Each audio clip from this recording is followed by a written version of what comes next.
Hi, I'm Ted London, Senior Research Fellow and Director of the Base of the Pyramid Initiative at the William Davidson Institute at the University of Michigan. Today I'm here with Paschal Zachary, a freelance writer, former writer for the Wall Street Journal, now a columnist for the New York Times, and thank you for coming. Oh, you're welcome.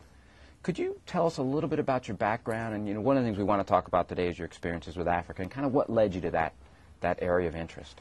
Sure, thanks. Since 2000, I've made 22 separate research trips to sub-Saharan Africa, so it's been a big personal focus. I began visiting Africa in 2000. My first visit was to Burundi, a country that was mired in a series of civil wars that mirrored the situation in Rwanda. There are two tribes, Hutu and Tutsi.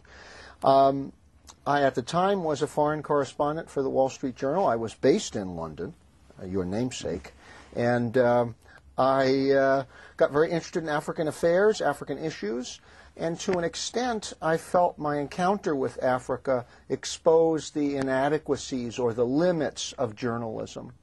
And after a few years, I actually left the Wall Street Journal and began doing some development work full-time, although admittedly at a pretty low level. I began doing research on economic and political economic problems in African countries. I consulted for some different organizations like Merck, Amnesty International. I received grants afterwards from some different organizations. So I've done a kind of hybrid, some journalism and some research for the Earth Institute, looking at different problems that actually sit behind the headlines of Africa. I mean, every day or two in the New York Times, you'll see a story. Today it's Zimbabwe, the other day it's children in servitude in Ghana. But sitting behind these stories are a set of more secular issues that are quiet and don't get a lot of attention. So as time went on, I sharpened my focus, and in the past 2 years in particular, I've been very focused on issues in African agriculture, because since independence some 50 years ago, African agriculture has been a very poor performer. And there's a growing consensus now that if African farmers can improve their productivity and even improve their output through brute force just by more acreage, more intense effort, you can raise incomes fairly quickly in Africa. That with half the people in sub-Saharan Africa still dependent on farming as a primary livelihood, there's now a growing feeling that there's a lot of leverage in that. For some decades, there was an interest in bringing manufacturing to Africa, but sub-Saharan Africa is not Asia. Outside of South Africa, there's been little sign of export-oriented manufacturing. So in the last couple of years, I've been focused on that, and in talking about poverty in Africa, because it is the only part of the world where in percentage terms poverty is growing. There are about 75 million more Africans who are poor now than 10 years ago, but more importantly, the percentage of people living on $1 a day or $2 a day is greater. In every other part of the world, it's sharply dropped. Only in places like Haiti or Moldova or unusual situations elsewhere do you see rising poverty. So I am got a perspective that comes out of my journalism, but is nourished by field research that has been funded to some extent by non-journalistic support, and also by questions that are not journalistic. They're certainly not bound to the day's events.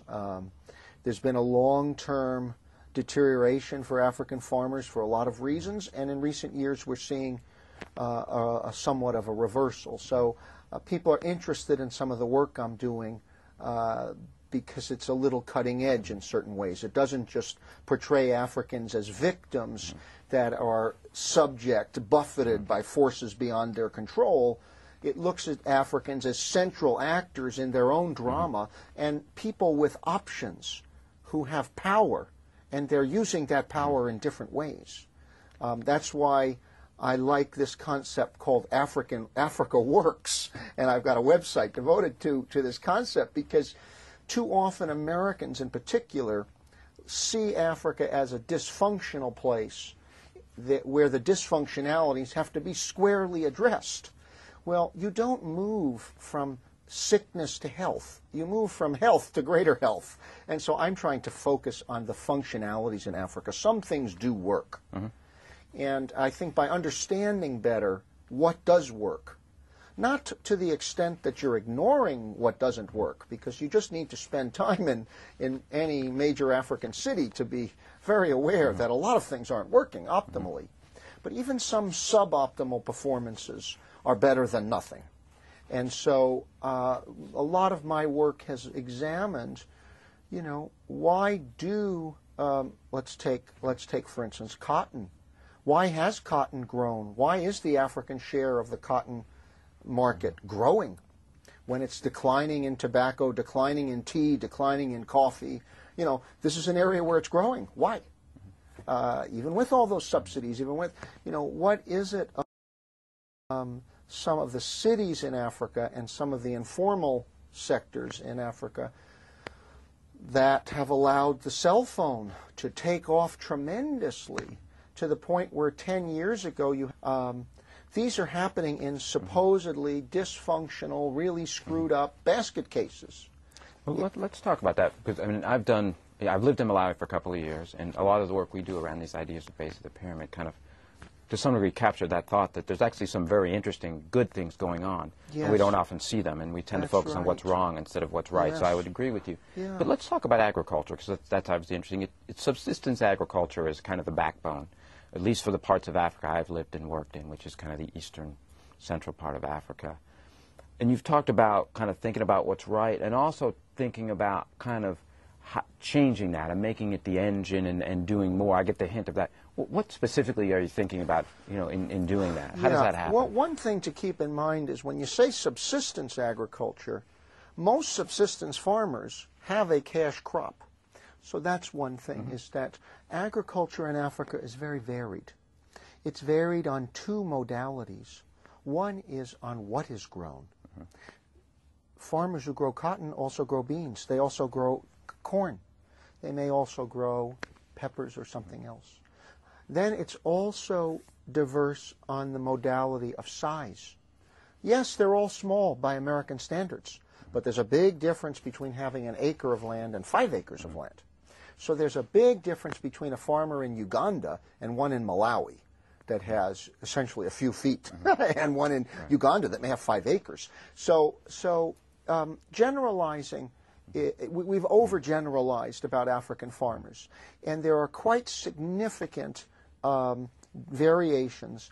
So the upper half of African farmers have been in a position and continue to be in a position of selling surplus or growing simply for surplus, and its efforts to mobilize that both at a state level, at a governmental level, and at a market level through multinational corporations, through local corporations, where there's been significant gains in recent years, particularly in countries that generally people think of as fairly healthy, whether it's Cameroon in the Francophone zone or it's Ghana and Uganda in the Anglophone area.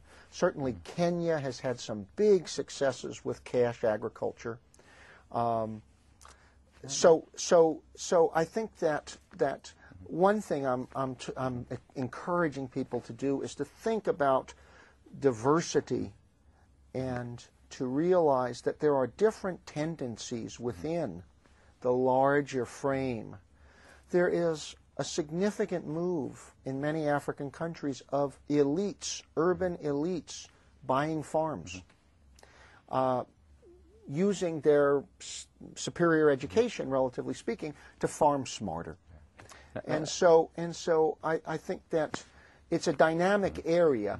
Nevertheless, it's not going to generate huge pools of capital. I mean, that's something different. It's not going to generate or attract massive foreign investment. But there's the question of don't just start from where you are. I mean, that's a little bit of my viewpoint, is you got to start from where you are. Sort of two thoughts on that. Maybe I'll just kind of lay one out and get your response and come to the other one. One is, which I think is very interesting, a challenge to that view might be that exactly what you said, it's kind of the urban elites that are now, they could conceivably dominate this market. They have more education. They're able to buy larger plots, which are more, efficient. They can actually diversify where, someone in a rural community may be very limited. They may have some cash crops. It's often, they've got excess maize, they'll sell that, or maybe a few, vegetables. Do you, is there this, possibility of greater bifurcation? I think that in a place like Malawi, what your little bit of your nightmare scenario has happened. But in countries that have wider availability of land, actually cash farming has helped rural people significantly. And again, the numbers of urban elites that are doing this is very small. We're talking about dozens or hundreds of them as opposed to tens of thousands, because farming is still seen by African elites as a negative. You don't do it. You don't get your hands dirty. You didn't get education for that. So I think in a number of countries, we have to separate out the countries that have had heavy colonial plantations, Zimbabwe, Malawi, to some extent Kenya, and South Africa. But those countries, you already have the problem of concentration. But in places like Nigeria, you don't have plantations. Ghana, Ivory Coast, Cameroon, you might have some larger farmers, but man, you've got very many. I mean, the cocoa farmers of Ghana are, famous for being very decentralized and able to get a lot of cash out of a fairly small area. So I think the bigger question is, once production starts to grow, can you avoid a bust? Because all agricultural markets are subject to these busts. And there is, in Uganda, they're growing a lot of bananas, and they also want to grow them in Rwanda. So, I mean, you have a lot of places where if they get a bright idea of growing peppers, say, or vanilla in Uganda, they had great success when the vanilla market in Madagascar collapsed because of some climate problem. But you had too many people go into vanilla, the price collapsed. Nevertheless, they're still selling it. Something's better than nothing. So, but I see that as a bigger problem than as a kind of us against them problem. The second question is that, you mentioned some different players in this space. So we've got kind of the current situation, and then you sort of have hinted at roles for government, for multinationals. How do you see these different players maybe changing their current behaviors or doing something new? Or how does this actually happen? That's a very good question. I mean, African governments have had lopsided policies that have undermined agriculture for many, many years. And there's the classic book by Harvard's Robert Bates on African agricultural markets and how the state destroyed them. Most of those harmful policies have been ended. You are now beginning to see governments like in Nigeria and in Uganda actually erect trade policies to try to stimulate rice production. I mean, sub-Saharan Africa, or actually all of Africa, is importing $2 billion of rice a year. So it is very, very interesting if rice production can be increased, particularly in West Africa, or selling into West Africa, which is the chief buyer of this rice. So we're seeing policies in Uganda and Nigeria that are actually having the effect of increasing rice acreage. We have new hybrids of rice that are tuned to African, Uganda or West Africa. Monty Jones won a big prize, a rice breeder. He's from Sierra Leone. And, so we see in some individual crops a very good story. And we see some islands of success. Now, in a place like Zimbabwe, which was the breadbasket for Southern Africa for decades, the wheels are coming off, so that's a negative. So overall, you have a picture of agriculture being uneven in Africa, but in many countries, Nigeria being the most spectacular case, enough food is available through a combination of brute force growers and imported food. And Nigeria has 130 million people, so there are no famines in Nigeria. This is a major, I think, question that hangs over people who just see some Malthusian dynamic in Africa. It doesn't have to go that way. Now, Malawi, which I visited in September, I think it's going that way. But Malawi is one country, it's one place, it has a particular history. You can't extrapolate from Malawi and say, understand what's going on in Uganda, which in the 1950s was a giant exporter of food. You know, in 1955, Africa provided 12% of the world's tradable food. Now it's like 1%. So we know what Africa can do. The question is, how do you get it back there? And governments being more, at least less destructive is one positive. Second is farm prices starting to rise. Obviously, a big run-up in corn prices. There are some negatives to this, but for farmers at least, it's a positive. So we're seeing a macroeconomic environment that explains why the Chinese and the Indians are scouring Africa looking for large areas they can farm. So there's a lot of interesting dynamics here. It's not to say that it isn't a picture that's, relatively speaking, the most difficult in the world, but I think it's a lot better than 5 years ago. So, and this kind of, I'll change the subject a little bit, but I like this because one of the things you've talked about, which I think is very interesting, is, you know, there's hope in Africa. There's interesting things going on. Right, and that's a theme of mine. But, you know, and a colleague of mine, Dan Shine, mentioned this, that, you know, a lot of what's reported is kind of what he termed the 4 Ds, kind of death, disaster, disease, despair, and I think that comes from a CNN report of it. And that's what captures attention, and also to some degree when organizations are looking for support, they tend to kind of focus on the problems. You know, so there's good and bad in that. So how do you change that? Well, I think there's a couple of things. One is that these do-gooder organizations are only part of the story, and their own agenda does dominate the news media, but it doesn't dominate the serious conversation about African affairs. It doesn't dominate the discussion within African countries.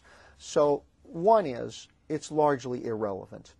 I mean, it's no surprise that what Americans think or say about the world is not taken seriously, full stop, in most of the world today. So there you go. African elites are not sitting there decoding CNN and saying this is a bad break. Nevertheless, we do need broader sources of information about Africa.